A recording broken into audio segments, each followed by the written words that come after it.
Good evening, good afternoon, good morning, wherever you are in the world. I haven't got my hearing aids in, so I sound like I am really low. You can tell me if you can hear me okay. Give me a 5B5, and I have just got out of the shower. I am absolutely sweating, um, so I apologise for being late. Um, but you know when you really need to have a shower?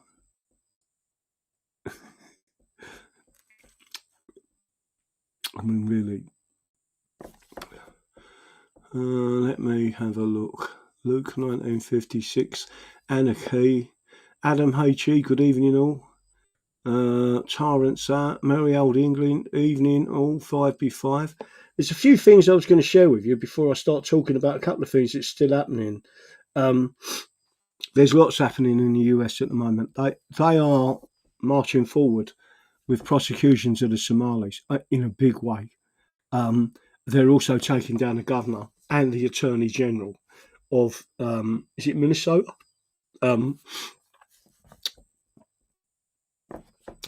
uh, and there's lots of people saying that the reason why they was not prosecuted was because of the political capital, because they was being brought in to vote for them, and then they was being given all this stuff even by fraud, and then people were recycling that money back to their campaigns, so they was never ever going to tell anyone about the fraud, and they was going to carry on doing it. I obviously said one thing. You mean like the rape and torture gangs in England? Which is exactly what's gone on. And we've got a law to deal with that, a very serious law. You get an automatic life sentence on conviction. And I'm hoping that, and there are things going on in the background, I'm sure of it, because more and more people have started talking about why it is you cannot have people who are not English, Scottish, Welsh, or Irish in Parliament, and that is because the English Constitution forbid it. And who was it that removed a part of our Constitution in 1948? Well, it was the Clement Attlee, Fabian Labour Party, who did that and stitched this all up. More and more people are being aware of it, and we even had Carl Benjamin today saying there's only one way to deal with this. You need to repeal the British Nationality Act, right? Oh, it's getting out there. And I'll go through some of that stuff and show you. But before I do, the actual subject of tonight's show, I'm going to show you now and bring it up on the screen, hopefully. And hopefully I don't show anything different other than what I've got on the screen. So I'll show this and then we'll see if we can go any further. I think that's as large as it'll go on my screen. So I'll bring this up and I'm going to show it to you. Because we think you should see this. Right, hopefully you can see this on your screen. This is a little model of King Alfred the Great. Again, you can see his horns on the ground. His shield is our dragon, the original dragon, the Wyvern of West Sussex. And he's standing there with his shield presented as a cross, as a Christian cross, because we were as a Christian nation. But his shield and the detail on that is fantastic. What do you need to know from there? It was made in Russia. Wouldn't you know it? It was made in Russia. So you look at these things and you think, absolutely wow. So you're telling me that the Russians, and there it is, a bit bigger on the screen there. Let's see if I can bring it up and bring it over slightly. You can see it there, the shield with the English dragon or the Wyvern. It's a two-legged dragon, right? It was a mythical creature that protected us, and it ate fish. And there it is, a model that's been made there, made in Russia.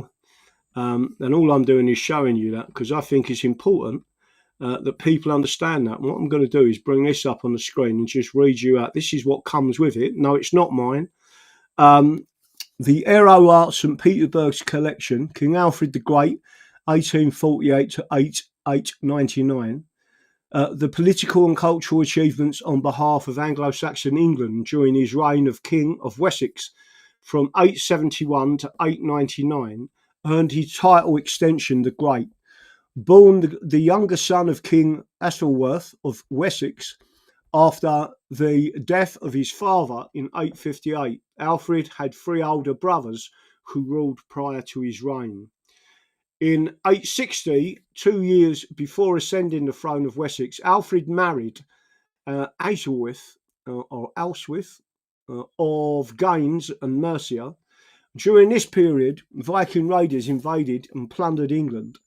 Losing the battle of the Viking invasion in 878 by the Danish Great Army, Alfred was forced into hiding. He returned to the battlefield that same year at Edington, where he defeated the Vikings. Alfred went on to build strong defences, incorporating forts and buildings and a fleet of ships, and he initiated required military service for free men in his kingdom of England, which is why we all have and still have as a right the right to keep and bear arms. That's where it actually come from, Anglo-Saxon times. So again, I'm going to bring that up on the screen. During his rule, Alfred unified Wessex, annexed parts of Mercia, and brought the princes of Wales under his authority. Recognised as a Christian king of England, Alfred strongly promoted literacy, education, and assembled scholars to promote learning.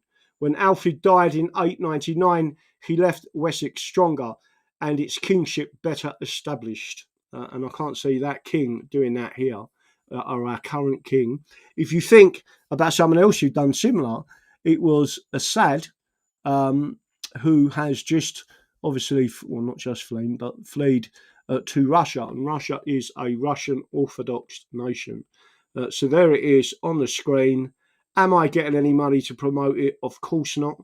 I'm just showing you because I think it needs to be shared, right? That the Russians, and again, one of our major contributors and moderators in the chat. Let's go and see if I can go and find him. He's out there in the chat. Where is he? It's his little model. Where's he gone? Say hello so I can see you. Yeah, you little fucker. Where you gone? He'll be back in a minute. He probably ain't watching now. And I think he'll be up there in a minute when I see him pop up. Juicy and Lucy, I am Jewish. Gary Peters, good luck to you, son. Benji, by the way, let me get another glass of water. I'm sweating. Stay there and I'll be back for the rest of this.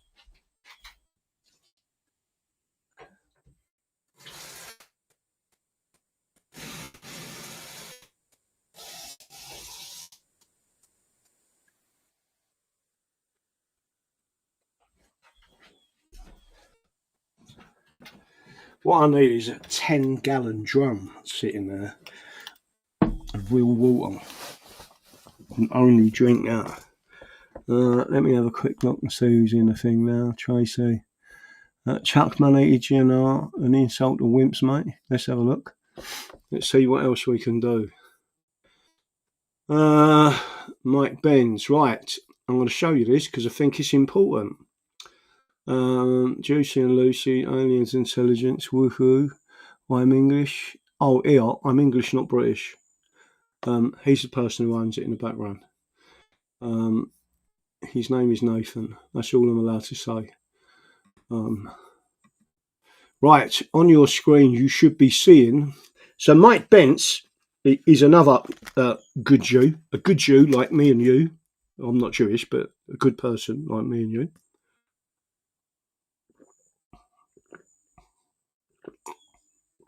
They do exist. Texas just became the first state to end the abjectly corrupt American Bar Association's monopoly on credentialing law schools. There you go. And again, there is a particular reason, whilst I've done all the study for it, and I am a paralegal. I am a member of the paralegal, whatever it was, association. It's in my wallet somewhere. Let's have a look and see what it's called again. So I am a member, but there. Let's see which one this is. Is that an old one or is that a new one? National Association of Licensed Paralegals. Right. So just to say that is, I am a member of that. But they've got like bar exams, not bar exams. They've got exams you can do. But the problem is, to be accredited by them, they ask particular questions that are a lie in their answers when you actually, in other words, because it's just slow march through the institutions, and I won't tolerate that. So you would never pass the laws, not because you're actually telling them what the English law said and what it was, and they would never entertain anything about the English Bill of Rights.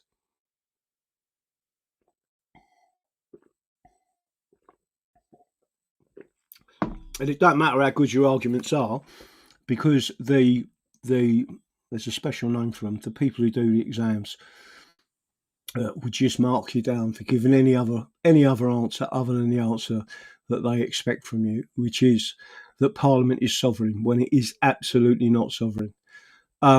Texas just became the first state to end the abjectly corrupt American Bar Association monopoly on credentialing law schools. And here it is.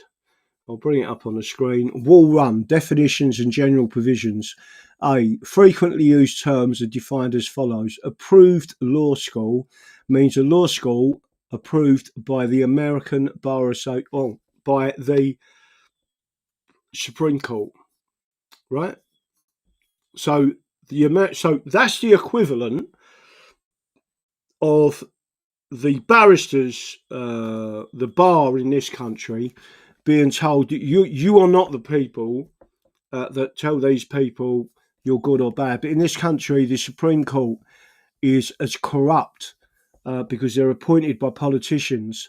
They are political appointees. They are not. It's not like as it's done in America, where they go before a panel and they're examined on their past cases and especially anything to do with constitutional law. For more on why this is awesome, start here. So again, if you want me to show... Say in the State Department, I can't even list them all, is what Lindsay says. The American Bar Association livid at the dismantling of USAID. The American Bar Association said it would make a blistering statement about DOJ dismantling their slush fund known as USAID. The ABA has received so many taxpayer-funded grants from USAID and the State Department, I can't even list them all, is what Lindsay says. The American Bar Association... Let me just read this out, Charles. While the American Bar Association gets tens of millions of dollars from USAID, remember they're the people also financing Dominion, Smartmatic, and associated with George Soros and Mark Malek Brown. Why the American Bar Association gets millions of dollars from the USA and State Department. They set up a vast network of judges and prosecutors and bar associations in foreign countries to influence courts and laws there, right? These are not good people. Livid at the dismantling of USAID. Look at these grants. $10 million from USAID. $4 million from USAID. $4 million from USAID. $5 million from USAID, $22 million from USAID, and $17 million from the State Department. The American Bar Association has gotten $40 million in just these grants alone. The American Bar Association is a leader in controlling court systems around the world. Its international development efforts have grown exponentially since the early 1990s, when the political transition in Eastern Europe created significant opportunities for changing their laws. I'm cutting through the bullshit speak, and I'm just saying as is. Today, the American Bar Association's presence, International Rule of Law Symposium, brought together 400 distinguished leaders to stimulate dialogue about controlling these laws in foreign countries. The call for the symposium came after the American Bar Association's Center for Rule of Law initiatives and its 4 core councils: the Central and Eastern European and Eurasian Law Initiative. So Central and Eastern Europe, the exact focus of the Cold War, basically, the Iron Curtain countries, Africa, Asia, and Latin America. Its speakers included U.S. Secretary of State Condoleezza Rice, the State Department, and the American Bar Association. Senator Hillary Rodham Clinton, remember this is 2006, a decade before she would run for president, and Lindsey Graham, as well as the administrator of USAID. This is in 2006, 20 years ago. They had the current head of the State Department, the then current head of USAID, as well as Hillary Clinton and Lindsey Graham as the keynote speakers for controlling the laws of every country on earth. Every country in Europe, Asia, Africa, and Latin America. So I guess technically that leaves Antarctica. There may be a few fucking penguins in Antarctica that are not felt worldwide by the American Bar Association's legal control mechanism.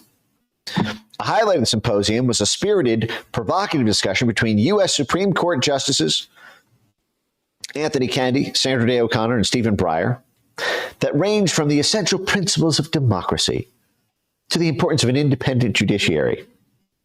So independent that taxpayers need to pay the American Bar Association tens of millions of dollars to tell judges and courts what to do. Who else?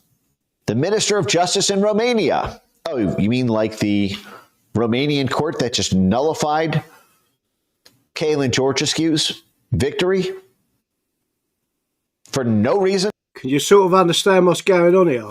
And I like the fact he just mentioned penguins and Antarctica. Right? And I do like this fella, by the way. So I won't play you all of it because it goes on for quite some time. But I do need you to understand what's going on there. Now, let me see if I can find the other one that I was going to find for you. The law-abiding communists and fascists. Why are we conquered by communists? Wow, Russians. That's the one I just put out. More and more people talking about burqas. Tonight we're going to have let's have a look. 100% correct if yet. Let me have a look.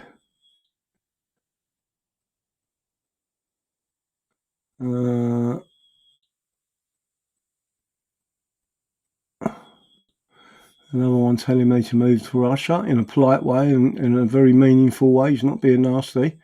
100% correct if people earn the money in a party enforcing. Yep. There was absolutely something. Oh, here it was. I don't know how much we've got of this, right? But there's a lady, if I'm showing you, her name's Lucy White.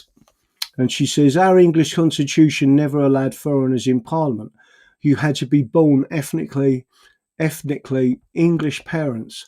The Act of Settlement 1701 stated, no person born out of the Kingdom of England, Scotland or Ireland or the dominions thereunto belonging except such are born of English parents shall be capable to be of the Privy Council or member of the either House of Parliament.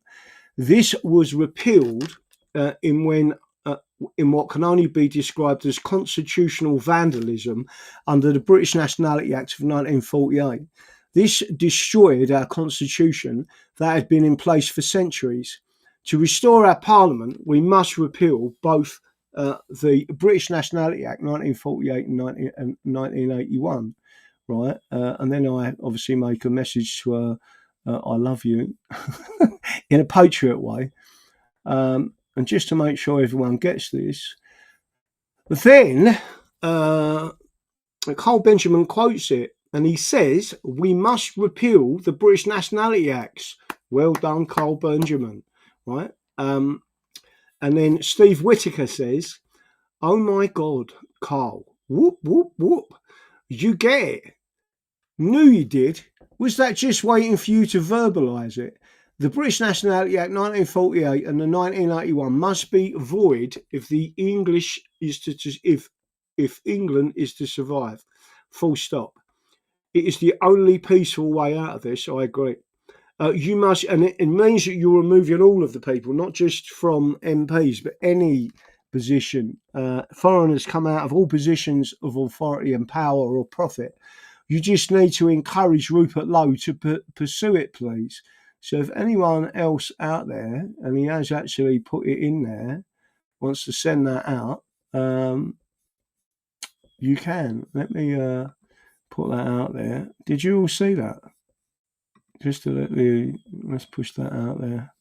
Can you all see that on your screens? Wow, Andy the Gabby Cabby's banging about this for a long time, including Cole Benjamin. What, Cole Benjamin has been saying it for a long time, or he's been including Cole Benjamin in the apps. But yeah, Andy the Gabby Cabby completely gets it. Don't forget, Andy the Gabby Cabby, as far as I'm aware, has not been to university. He's a normal working man. And therefore hasn't been brainwashed. He's seeing evidence put in front of his face. He's reading it and saying, "Well, that's what it says, so that must be what the law is," and how it was removed, etc. And the other person to give him a massive shout out, and I haven't seen them about on Twitter for some time. I don't know why. Is the Secret People. I've got to go back over something that they did, which is really important. That shows Rupert Lowe and others you are a real conservative if you do and say what this guy said in 1690, and it proved he was right because in 1708 to 1711 they brought in a similar thing that allowed migrants in, and Queen Anne stepped in and said no, enough, and she actually voided an act that they put in place and said it's destroying the nation.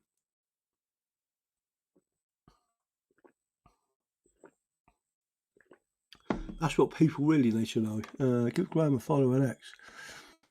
Yep, give me a follow and X. All taxes go to the crown, then to Rome. And he's not real. Gets its cuts. I don't know what most of that stuff is. Bobby Moore. Did you hear Andy okay about his business being messed up with vehicle age limits? Yeah, no, I know. I've spoke to him about it. He's going to do a judicial review. Because they haven't done any exercises to actually find out what the damages would be locally. They're just doing it, and it's all part of the administration system, which I've put out there to a number of different people. Don't forget, everyone, whatever platform you're on, hit the like button, share, and subscribe, right? And then we're getting somewhere. Get the guns and ropes out, and they'll soon piss off, yeah? See, the comments on Rumble, I could freely read them out. And by the way, let me see if I can stop sharing that and go back to my main screen.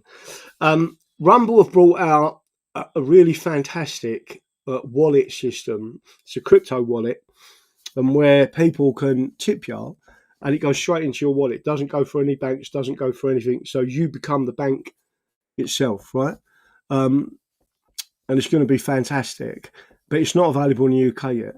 I don't know when it's available in the UK. If someone can find that out, I'll be really helpful. I tried to download it and it said not available in the UK. Bobby A. Moore. Did you hear Andy about his business yet? Get the guns and ropes out. Milking it. Cole Benjamin is a bandwagon hopper, so he's pleasing. Milking it, Jenkins. I don't disagree with you, but if he's done well, give him an applause. He's actually said something that we need said to a large platform. I don't want to pop him off about it. It's a bit like Steve Laws. Some of the things he said about me in the past being a civnat, which is the biggest load of bollocks I've ever heard in my life. And it shows ignorance, really. But you know, he's doing really well to get the message out there. There's something else I wanted to show you, but I'm not... No. There's my old mucker on there. Let's go and see if I can find this. Hopefully I can find something else on there. History. I wanted to show you something because this is really... Someone sent it to me. Here it is. This is on 11 minutes, right? And I think I will show this in full. Right, the reason I'm showing you this is because someone sent it to me, and I said to Emma Dunwell, she asked me a question when I was being interviewed, and the question was, what do you think of all this ethno nationalists and send everyone home? I said, yeah, I'm not an ethno nationalist, but I think it's great that they're saying that. And she was like, what? And I said, yeah, it's great. I said, because since they've been saying that, I'm now hearing people that are black and brown. And don't get me wrong, I've got pals that are black, I've got pals that are brown, right? But at least they're now saying, well, what about me, right? They never said that before. That question was never asked before, right? And people have started to realise, hang on a minute, they could still change this and tell us all to fuck off. Yes, we can, right? We're not having this, right? And especially racism to white people. Well, no one wants racism, right? But I've listened to some really great stuff. And there's two things I wanted to show you, but I will show you this one because I thought it was actually fantastic. Let's see if I can find it and share it with you. Has anyone seen this, by the way? Steve Lewis is also fighting his country, England. In addition, it's English people, another great. Yeah, no, like Steve. So that's what I'm saying. But if you know anything about me, and he knows because he stood for the English Democrats against us as the English Constitution Party in Southend, right? And again, he thought it was fantastic that he was standing against me. Why? Why would you want to do that and create that with another person? Well, he did, right? But by the way, but he soon walked away from the English Democrats because he knew what I know about the English Democrats. They wasn't what they were saying on the tin. That all they want is an English Parliament with a British flag on it, and that's not what I want.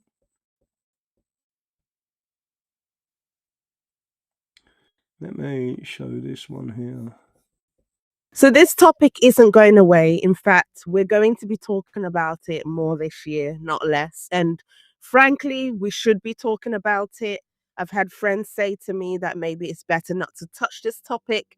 Maybe if we just ignore it, it will just die down. And that instinct is completely wrong. If you want an issue to grow, distort, and harden into something uglier, then the best way to do that is pretending that it doesn't exist. Because there are serious issues in Britain right now, serious ones that are undeniable, cultural ones, social ones, issues tied to mass immigration that, yes, some reports are showing that it's slowing down slightly, but the damage has already been done. And when an issue is this big, this deep, this structural, the solutions people reach for are inevitably going to sound, well, drastic. And if people genuinely want this issue to go away, then refusing to talk about it is the worst possible strategy. All it does is push the conversation out of the mainstream and into the fringes, deeper into the fringes, where it becomes caricatured, simplified, radicalized, and stripped of nuance, shutting down conversation on both sides. So let's actually talk about it. So what is remigration? Well, at its most basic level, it's just the process of people leaving a host country and returning to their country of origin. This already happens all the time. People move, they leave, they go home. Sometimes they go somewhere else entirely. Migration isn't a one-way conveyor belt. It's not a one-way thing. And there's nothing inherently shocking about movement, even movement in reverse. What is controversial is acknowledging that a country might actively want that to happen at scale or want to encourage it. And here's where we need to be honest about where Britain actually is right now. The UK has a very large foreign-born population. The native population is shrinking and declining. And alongside it, British culture is being eroded, attacked, belittled, and openly demonized. And it's not even the culture in this kind of abstract, intangible sense. No, the people themselves mocked, pathologized, spoken to like children, made to feel small, told that their history is shameful and that their supposed privilege makes it all okay, makes all of this treatment acceptable. So, what people are reacting to isn't just the volume of things, it's erasure. Imagine you're a child in a home. It's your home. Your parents bring in another child, fine. You might not love it, but okay. It is what it is. Then they bring in another child and another, and now you're competing for the bathroom. Now the house feels smaller and tighter. Resources are stretched. Maybe your parents weren't as well off as you were told. Food portions become smaller. Little comforts disappear. Snacks go. Non essentials vanish. At this stage, most people are very unhappy, but weirdly, some can accept, some can adapt. They say, well, again, it is what it is. But then what? Furniture starts to break. Your belongings go missing. Then the rules stop being enforced equally by the parents. And when you complain, your parents explain it away. They make excuses. Oh, but they've had a hard life. You know, you need to be more understanding. And when you push back even Right, let me just hold it there, and can I ask the mods on YouTube to ban that idiot that's on there? Because if you're the whole point of what we're doing now is getting people to listen to us, and with people like that, no one's going to listen to you, right? They're listening now to the English Constitution. That geezer's probably foreign anyway, right? But this young lady is now telling you and doing it in such a constructive way that people are listening to her, right? Black people are listening to her, brown people are listening, and they're all nodding their head saying we absolutely agree, right? That's what we want. So I am going back to here and we'll carry on. even slightly, you're punished. You're sent to your room.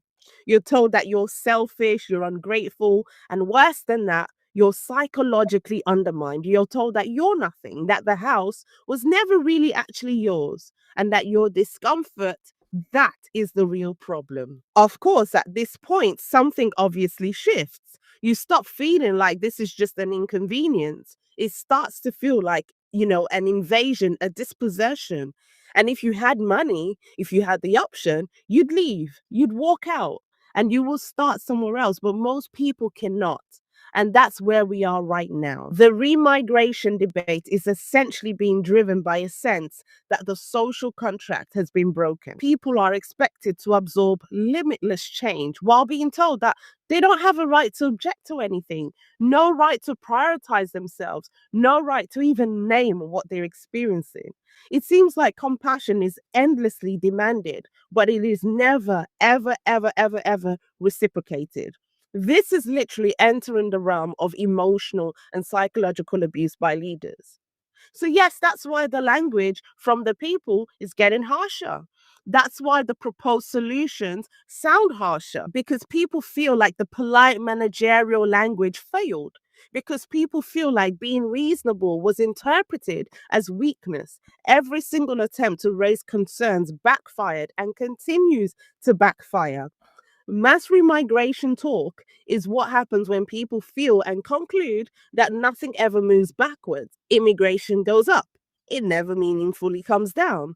Policies keep failing. Nobody seems to be paying a price. And the public is told to adjust again and again and again while being lectured about how lucky they are. So, no, this isn't some fringe obsession. It's a reaction, a pressure response, a demand to reverse course because denial itself has run its course. The remigration discourse was inevitable.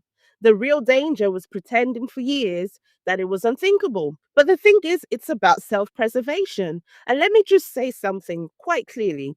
Self preservation is not a uniquely white impulse. And pretending that it is one of the biggest scams of modern politics.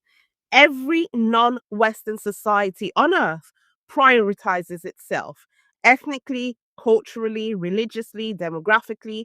Nobody even pretends otherwise. Japan does it openly, China does it ruthlessly, Israel does it unapologetically, African countries do it instinctively, Middle Eastern societies, they do it without shame. They protect themselves, their language, their norms, their majority culture, and no one calls that racist. It's seen as human in those scenarios. But when Europeans even hint At the same instinct, suddenly it's framed as pathological, dangerous, Nazi adjacent, as though self preservation is somehow immoral the moment white people are involved or experience it.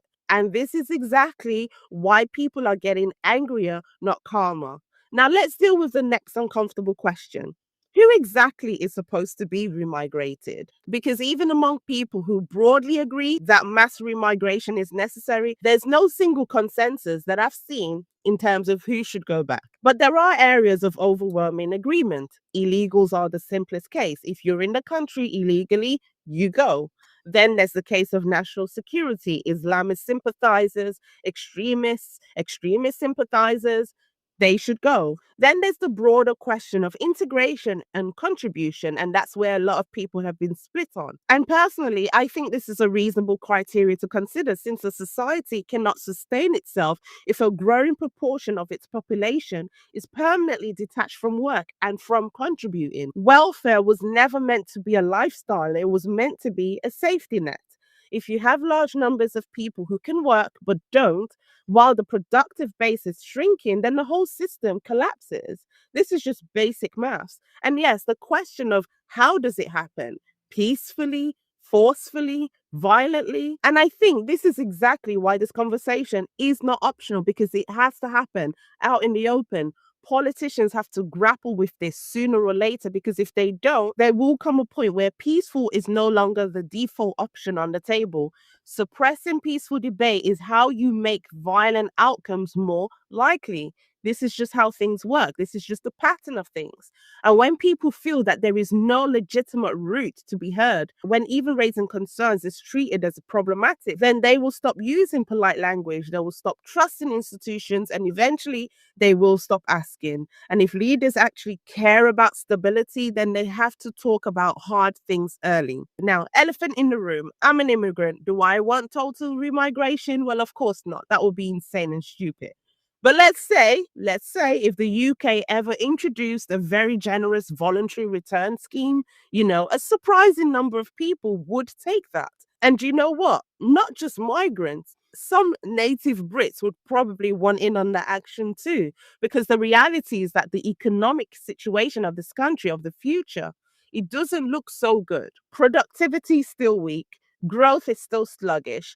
Public debt is still high. The welfare state is still bloated. Young people are pessimistic. Housing dysfunctional. So would remigration of non-natives solve all these issues? Not magically, it would help, but it's not magic. There are so many poor, homogenous societies. Now, of course, some people don't care about the economic side of things, but it is still a good thing to note and mention. Now, the final elephant in the room, the one people really don't usually touch. Talking about remigration without talking about birth rates is like arguing over who gets to stay in a house while refusing to fix the foundations that are crumbling underneath. You can shout about the guests all you like, but if the structure is collapsing, you're just rearranging the problem. If you are serious about preservation in terms of ethnicity, cultural, civilizationally, and you only talk about migration while ignoring birth rates, then you are, I'm sorry to say, lying to yourself. And I will say this clearly but gently, low birth rates will erase populations far more reliably than migration ever could. Not suddenly, but slowly, generationally. And by the time people really notice, it's already done. Remigration might slow the change, it might buy some time, but without renewal from within, you are only chasing the wind. So I think I'll leave it there for today. Obviously, this is a very big topic. I'll probably come back to it again as the year goes on, because this conversation isn't going anywhere. We'll see how this develops. Let me know your thoughts. And quick word to my subscribers. Thank you. Honestly, thank you for engaging, commenting, pushing back, and actually thinking. I'm having a lot of fun building this little corner of the internet with you. And if you haven't subscribed yet and you want to be part of it, hit the subscribe button now. You know the drill, you know how it works. And if you want to support the channel more directly, you can become a member. Head over to Patreon, buy me a coffee.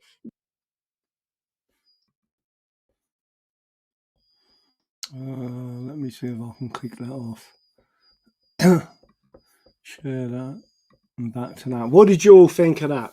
Give me an English flag on Rumble. You can't do that on YouTube because they're fucking racist, right? And all of those. There's one person who was just on there. Hopefully, he's been kicked out by the mods, right? What you want is people openly discussing this and then saying, tell us what went wrong, how it went wrong, and how can we fix it immediately. We've got the answers to that. And the answers are not with these political parties, and especially with Reform. That the answer does not lie with them. It does not lie with Ben Habib. You need to say, we are England. We are restoring England. We are restoring the Constitution as it was. And there's a simple way of doing it. You obviously void, the compromise is to void certain acts of Parliament, right, which were treasonous, right? Something that, again, some people have called it constitutional vandalism. It's subversion. Subversion is treason, right? So you can make all these nice names up. You get hanged for treason, right? So we know it's happened. We know now. We're telling people, if you know this, you've been told it, and you still want to ignore it, you're a collaborator, right? You call yourself British, you are a collaborator, and you're collaborating with the enemy. And the whole point of this is another guy, Mike. I'll go and look for him up again on Twitter. He's absolutely got it right. All right, you need to be a moderator. Let me have a quick look. And someone else has put something else on there. I was just saying that one. Let's see if anything else comes up on the screen while I'm talking. I'm going to see if I can find this.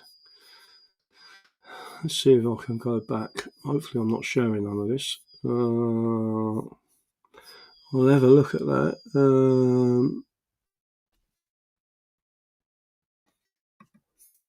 Let's have a look. Agenda, truth bomb, full video. Everyone go to the Sandal floor. I'm thinking about the globalist agendas for years. Sandy is the heart of this. Sandy Adams. This is my speech from March to Glastonbury Council, speaking about 15 minutes, cities, low traffic neighbourhoods. And what people don't know about someone's just sent me a message about 15-minute cities. 15-minute cities is Soviet. It was brought in the Soviet Union. And then there's another guy, I'm trying to get, if I can get to him, I'll get to him now. Let's see, can't see where I am with that, I'll have to go and find him. Let's see if I can find it. He was one of the best I can see. Why have I put wow on that one?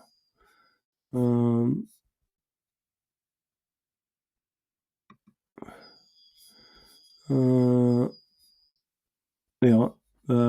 And people are saying, like, wow, they're getting it, Graham. When that lady has come out and said that, she's also been going on TV programs. You've got to get us talking to people and saying, you better start talking about England and the Constitution, and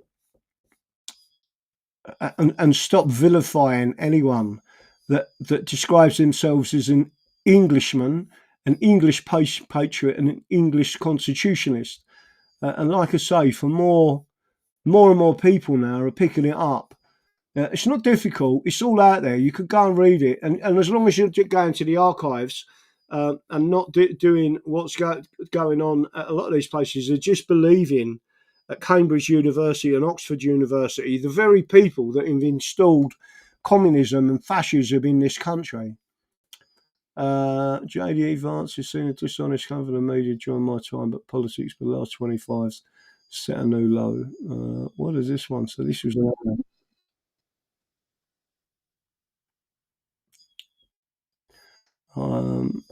the person I'm referring to is this guy, right? Mike Cernovich, I think you pronounce his name. Stolen valor. Tim wants to go to war. That's what cracks me up about these people and those who expect me to treat Democrats if they're acting in good faith and don't. right? He's put out some such great stuff, and tell you something now, the geezer definitely gets it. There was a time I didn't like him. I think he's had a few smack in the face issues. Now he fully gets it. And what he says is, this isn't the Jews, this isn't this is Bolsheviks, right? And they will kill all of us, just like they did in the Soviet Union. They slaughtered 70 million people. And just to make sure you all know who this guy is, again, I'll have to copy his areas there. So if anyone wants to go and follow him, and I'd love to speak to this guy, but I doubt very much if he'd speak to me. Some of these big platforms on Twitter, they put too much. There's too much regard into it. Why Milk It and Jenkins? Yes. Let me go back and see if I can find it for you again, and you'll know who I'm talking about. This is the guy that was on Tucker. Did I show you he was on Tucker and he actually said on Tucker, let me make sure I come back across this. He said the what people don't realise is the Bolsheviks. These people in the car, like that woman who got shot today or yesterday, she was a Bolshevik. She's just one of them people, and they're being lied to and being told in not a very good way that they're fine with what they're doing. They're not fine with what they're doing, and when this comes on top, and it will, they're banging trouble. Too much time on the screens watching Marvel movies, believing it isn't real. The body's a software. You get too much, you get to it. Let me have a look here. Scott Adams closes his show by saying goodbye. That might be his final show. There will be a tomorrow if it feels better. Godspeed. Did he die? Scott Adams.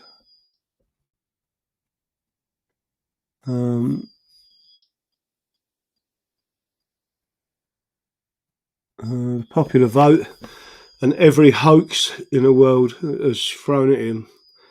Podcasters and other foul comedians can cry, but they don't move votes. Totally irrelevant fodder for bored people. Trump would win again if the election were held today. Yeah, no, he would. And again, I'm very suspicious about these people in the background who still have their heads in the sand and don't appreciate what the Soviet Union was. And it's a highly dangerous thing that was exported in the same way as we exported the common law and freedoms around the world. The Soviet Union, via the British, believe it or not, British, not English, exported the communist way. So again, if I come off I'm really sorry. We lived through crazy town while you voted Democrat. Here is a post from 2020, the New York Times, praising Soleimani as a tender-hearted poet. Every day was something like this. Every damn day, right? And basically, this guy was one of the most evil people out there. And now you're seeing a lot of things going on. Thank you, 48. We're done with sob stories. She's a mother who should raise her children, not play Marvel book character. Well, listen, there's so much in this guy, but he actually gets it. I'm trying to find a bit where he literally said, "You people don't get it. These people are Bolsheviks, and they look like me and you. They're in positions of power all over the world, and they are highly dangerous people." Well, I don't know what's going on there. Anyway. Getting back to this, let's see if I can see this one. There was another one where I wanted to show you something. Again, Elon Musk is doing some wonderful stuff out there as well. Let me have a quick look and see if I can find the other one. There was one I sent out today, and it was a guy who read saying, and I just want to make sure I weren't having a go at this geezer, because I reread. Sometimes you write a tweet and you think, does that sound like I'm having a go at him? When I wasn't. Definitely not. I was saying I like this guy. Let's have a quick look. This is the one. There's one here that I've just sent out. If anyone can send this out, please do, because it's going to be helpful to all of us. I'll talk about this guy quite a lot, right?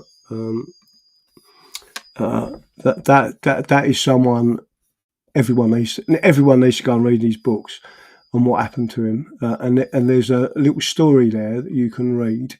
In 1945, Zelensky was a decorated Soviet officer who made a small private joke about Stalin in a letter. The state opened it, read it, and treated it as a crime. Within weeks, he was arrested and stripped of his rank. He was fed into the camps and sentenced to 8 years in a gulag. The camps were designed to teach one lesson: say nothing, remember nothing, become nothing. He shoveled frozen concrete until his hands split and bled. Years later, Zelensky would write, "Bless you, prison, for having been in my life." That was a really, really emotional thing for me to read, right? Because that's exactly what I do. Bless prison for being in my life, right? Because you can see who and what these people are, right? And if you're an intelligent person and you don't attack the system, but you use all of your intelligence to come back and show the people, that's exactly what this man did, right? It sounds insane until you understand what he meant. Prison showed him the truth of the regime in its purest form. After his release, the punishment did not end. He lived under constant surveillance, moving from place to place, knowing that writing a single page could mean death. So he did not write. He memorized. While chapters of the Gulag archaeologically lived only in his head, friends hid scraps of text. Wives memorized passages. For years, the book existed only in human memory, as fragile and dangerous as secret prayer. When he was finally published, it did not argue that Soviet communism had gone too far. It showed that this was exactly where it led. Zelensky had learned that systems built on lies survive only if people agree to repeat them, and that the simplest refusal to stop saying what you know is false is the true and most dangerous act of resistance. The truth will set you free. That's what's being said there, right? And what I did was sent that out, and I said, you should all read this. English is not British. Your liberties came from England and not the British. Start telling the truth and start with, I am English, not British. Zelensky said, I am Russian, not Soviet. So once you understand that, and I sent that to all of them people, if you go out there and spread the word with that one, that's what I'm saying. We work as a team, and people will start to see that what we are saying to people, we're not the bad guys, right? We're the good guys. We're the constitutionalists. We're the ones who are saying, as you remove the constitution from society, society becomes sick. And what you are seeing is society becoming sick. In the same way as if you remove amino acids, essential minerals, and vitamins from your body, you become sick, right? Because your body needs that, as our society needs our constitution, which is being completely ignored by the British. That's basically what's going on. And everyone out there should understand that. If you don't understand it, right, because you haven't been educated, or you're one of them people who've been to a university and they've taught me law. I know because they said this, right? You've been taught a load of bollocks. You've been taught a load of bollocks, and so is the judges. They have taught shit, and most of them are fucking crooks. Most of them are fucking each other and fucking kids, and no one has done anything about it. That's the problem. Thank you. Chris Morrissey. I am English, not British. Well done, son. So well said, Graham. Thank you very much. Right. But again, I can't say too much because tonight I'm on YouTube as well. Right. The platform that will take you down at a drop of a hat. The platform that's full of fucking idiots watching it, like that guy who was watching earlier. Probably a troll. They're no good to no one. Merry old England. That's the beauty of social media. It's the power to spread the word. It's organic. just snowballed. The tipping point is the pro. But we are getting through, right? That's the whole point of this. We are getting through.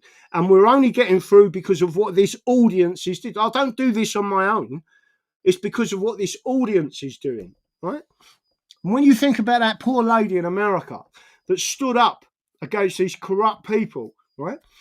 And reported what she'd seen and reported the election fraud and's wound up getting 9 years in a supermax prison. Just think about that, right? And I was not just me, because 65 of you stood with me, 90 of you stood with me in the Royal Courts of Justice, right?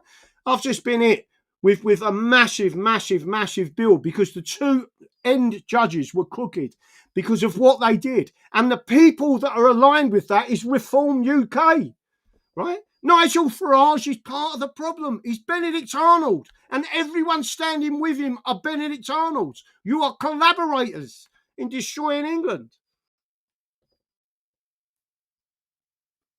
The people following Reform are just fucking low IQ. And they don't realise what they're doing, right? That man has let down people he was brought in to destroy the English movement. That's why he was brought into UKIP.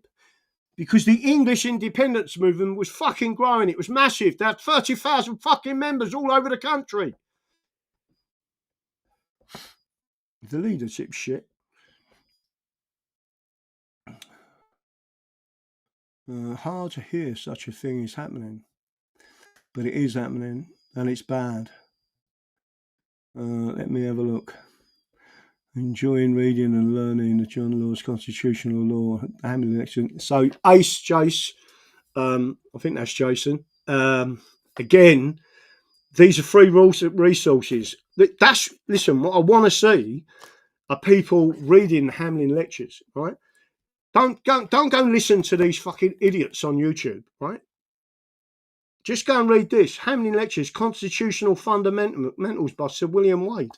He actually tells you in this book, a simple way of fixing the problem is to change the oath system, right, of judges. So they swear an oath to England, not to the monarchy, not to the sovereign, to England and to its constitution. And you said you will see things change overnight, right? So Sir William Wade won a mug.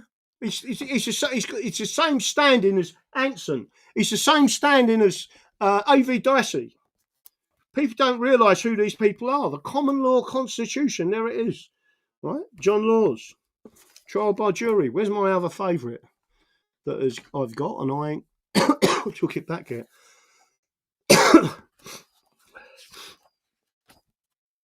You're going to like this one. There's another one. This is another one. Hamlin Lectures, The Inheritance of the Common Law. Right? I'm not sure if you can see that. But again, I've got that. The concept of man in the common law, the family, the political community, law and conscience. And again, when you go and read these books and you realise what it is that they say. Let me just see what it says on this one. And again, it's all in there. Anglo-Saxons, even more in the Anglo-Saxon England, Professor Stenton states the central force of Old England's social development may be described as the process by which peasantry, at the first composed of essentially free men, acknowledging no law below the king, gradually lost economic and personal independence. Towards the end of the 11th century, Wulfstan, Bishop of Worcester, who held the place right through conquest, protested vigorously against the slave trade that was being carried on from Bristol. So just to make sure everyone gets a really big shout out to this. And again, it's a fantastic book. All the ones that I've put out there, I will put others out there for people. Let me go back to my... I've hit the wrong button, I think. Let me find out. There's something I wanted to show you.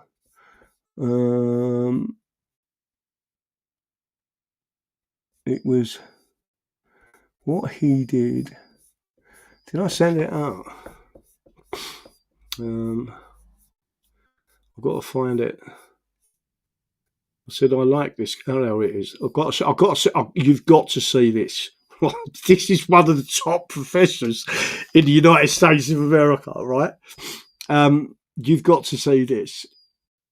and I'll give you a link when I get there. Hang on a minute, right? The English common law forbids fascism and communism. This is for the last part of what he said. So why are Fabians running and ruining our country, England? And then I should have put, I like this guy. I said, like this guy. He's not Fabian. So if that comes away, what I'm doing is a separate sentence, like this guy, right? He is the dog's bollocks. And let me make sure I've sent that out again. I'm going to repost it. Before I do, I'm going to show you what he's saying. Right now, this is what Elon Musk sent out. Right. So I'm going to copy that link in a second, put it back over in here, so you can all retweet this for me, because we work as a team. The more you retweet these people, the more people will see it, and then they'll understand that we are quite a large group of people. And listen, we're not the bad guys, we're the good guys, right? Hi, everybody. This is Gatsad. Yesterday, around 10 o'clock at night, I posted a long tweet, which has so far received something like 1.1 million views. And so I thought, in order to amplify the message, I would post it also on my social media platforms, my YouTube channel, my podcast, and so on. So please feel free to share it as widely as possible. So this is about how to save the West. So let me read you the tweet. In order for the West to win this civilizational battle, it must, 1, proudly and unequivocally defend Western values. 2, reject cultural relativism and the unicornia vision of multiculturalism. 3, recommit to individual dignity over the celebration of collective identity politics. 4, recognize that all cultures are not equal. 5, recognize that all religious beliefs are not equally consistent with Western values. 6, recognize that all immigrants are not equally likely to assimilate and adopt Western values. 7, recognize that immigrants who espouse intolerable values that seek to destroy our civilization will be deported en masse. 8, implement a rational immigration policy that recognizes the importance of cultural homophily, which is basically the idea of choosing immigrants who hail from cultures that possess similar values to those of the host nations. 9, exhibit zero tolerance for seditious belief systems. Such systems can be criminalized if they constitute an existential threat to our freedoms and liberties.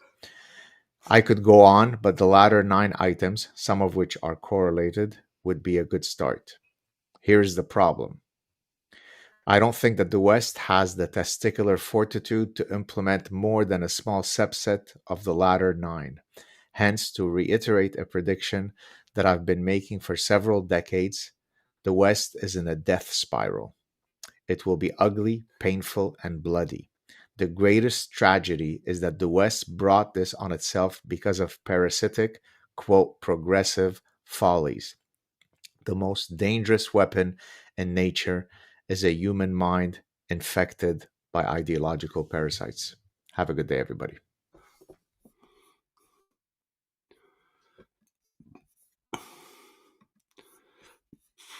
So hopefully you could see that. And that is a guy called Gad Sad, I think his name is. Here he is here. I haven't gone and had a look to see if I can go and find, but that's had 123,000 views. Also posted on my YouTube channel and podcast. Please share widely. So he's asking you to send that out. Now I'm being serious in saying this. That's one of the top professors in America, almost identically drawing out a plan that Steve Laws has been talking about for some time. I mean, and again, what we're doing with our plan is no real major difference to it. Hefner, let's have a look and see if I can find him again. I'm trying to find where he sent this long tweet out. Galley proofs have arrived. I don't know what that means. What's weird? let's see if I can find this. 70, whatever it was, it had a massive 91,000. He said it had 2 million, or did he say 1.2 million? It went out there, so it'll be after that one. 11k. I'm trying to find where his long tweet was. If anyone's found it and want to give it to me, let me know. Can't find it at the moment. I'm sure if I went down, it would be on there. 13,900k. I mean, he gets a lot of interaction. 251,000. Where is it? 19k. It must be here somewhere. Suicidal empathy. The galley proofs have arrived. Let's have a look. 26,000, 13,000, 16,000, 18,000, 121,000. I'm still trying to find this to see if I can read out his tweet that had 2.20 million views. Don't know who that is. Over 1.5. What's this one say? Gad, these must be Zionist fake clips because Islam is peace. The Arab Islamic slave trade enslaved 17 million Africans for 1,300 years, brutally castrating men, raping women, pure evil, yet no one is talking about it. Bingo. So the differently waged studs. I still haven't found his tweet that got millions of views. But he capitalised on it by sending out that. So I can't find it for you. No doubt I will find it at some stage, or someone will find it. Stop sharing. So I'm going to go back to there. There is, again, it's one of them things. There's so much coming up on there and so many truths coming out. How do we get the Second Amendment rights back, DD? You have to demand them. There is another case coming up. I can't say too much. I won't say anything about it, to be honest with you, but I've got to start work on it. And I'm not going to be talking about it on the show because it's a criminal matter, right? And what I don't want is them sticking in a judge to stitch this geezer up. But I will be helping him as much as I can. I've got to boot up the old system and go back through some of my old records. Like I say, we've already, but I can't say too much about it. Wyverness, what a beautiful word, parasitic ideologue, super duper. Yeah, but the more, so people are actually talking about socialism as this parasitical ideology, right? I just want to be left the fuck alone. Get away from me. Stop fucking charging all this interest on people. Fuck off and let us fucking borrow and deregulate the banking system again, and we will bank with each other, right? That's the way and by the way, the Magna Carta allowed for that, right? And again, people don't even mention it. I said to someone the other day exactly where it was, at what point the Rothschilds stepped in. And it wasn't just about the Bank of England, right? There was another point in history. Gads wrote a great book, The Parasitic Mind, How Infectious Ideas Are Killing Common Sense. That's probably why Elon Musk likes him, because everyone should understand this. One of the reasons why Elon Musk turned against them is because they turned the mind of one of his own sons. And he hates them with a vengeance, as I would if they did that. 300,000 million enslaved, 70 million murdered by Muslims since. Yeah, but it's not. So just to make sure you understand this, it ain't just about the Muslims, it's about the Bolsheviks. It's about ideologies getting hold of you. And Islam is a political ideology. It is not a religion. It is communism with a god, right? That's what it used to be said, and it's exactly what that is. Blessings, Patriot, wrap up warm. Let me see how many other people are watching. We're well over the 500 mark. We're in 560. See if you can give me a like. Don't forget to subscribe, crucially important. And don't forget to push this out there. And don't forget, we are the only people who have stood up to this crooked election system in this country. And we need to make sure that these people, these big accounts in America, know about this and can say, hang on a minute, let's have a chat about this. Maybe we should start doing some videos and sending them out as a team again. So eventually the Americans will see it again and say, hang on a minute, what's this? This geezer stood up and now you're bankrupting him. Bollocks, right? And the people in the Trump administration need to know that a core element of them people trying to bankrupt me are Reform UK, right? It is Farage. Those people that are supporting Reform UK are the ones supporting the fraud on us at elections, right? This is not a good thing. Sarah Palin isn't who she says she is. Not Zia Mohammed, all right, isn't, right? Anyone who's seen the way Farage works knows the man's he's no good. Let me have a look. 89 followers. He will beat 10K soon. Thank you for all the shares, Patriots. Yeah, we need to be on Rumble. We need to be pushing to get it up there to pass the 10,000 mark this year. Because once it goes over that, right, it's easier then to start. And again, there's so much that we can talk about on Rumble, which you cannot talk about on any other platform. Don't forget Gab, good people on there. But you're not reaching, I'm not reaching the people on there.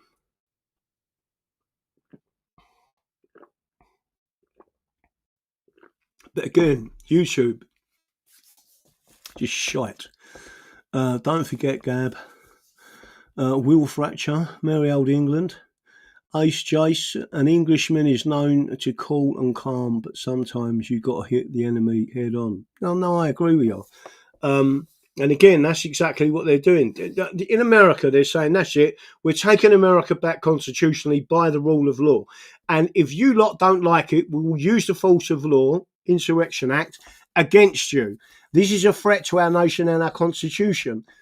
These people have been a threat to England in a very, very, I mean, that's why they got two emblems. They got a turtle, slowly, right? And they've got a wolf in sheep's clothing. The Fabian Society, the Marxists, the communists, and the fascists, they're the same people. They're all authoritarian. The English don't tolerate that. I'm listening, but I need long hours in my new job. I'm listening, but tired, long hours. Change my picture. Everyone change my picture. An English flag in the Rumble chat. You can't do it on YouTube because YouTube is racist. I have trouble sharing Rumble. Yeah. Someone put me up on Excel before it starts and I can. All right. I wonder why you get trouble with that. Occasionally I get problems. Turtle is sedition, wolf is treason. Well, I'm not going to argue. Ant25, look at that. So you're getting plenty of love out there, son, for you in your new job and long hours. You got made redundant and then went straight back into another job. Ace Chase, punishment for these traitors. That must be done or else keep it happening. Funky. I'm English, not British. Let me have a quick look on here. Change my picture. Yep. Keck Angel. If you wish to send Daddy Dragon, yep, well done for putting that out there. Right. There is so much more I could say. I am now going to go and see if I can drink some more water and then slip off to bed again. I've had a shower, see how I feel in the morning. Got to do a lot of washing and sort myself out. That's it. Good night, God bless. I'm hoping I covered most of what I needed to cover. There's a load of more stuff that I want to talk about, but I won't do it yet. But we are going to be going through this. And again, setting the tone, the Axis settlement and the emergence of the balance of powers. Great little book there. And I'll be reading through that one as well. And then showing everyone in English layman terms.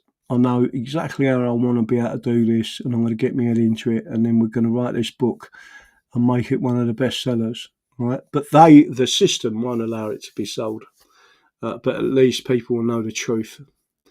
Right, that's it. Good night. God bless. Keep sending this information out there. Keep the support up because you're all doing fantastic. And we'll go from there. That's it. Good night. God bless. And don't forget what I believe in. The Constitution is the solution.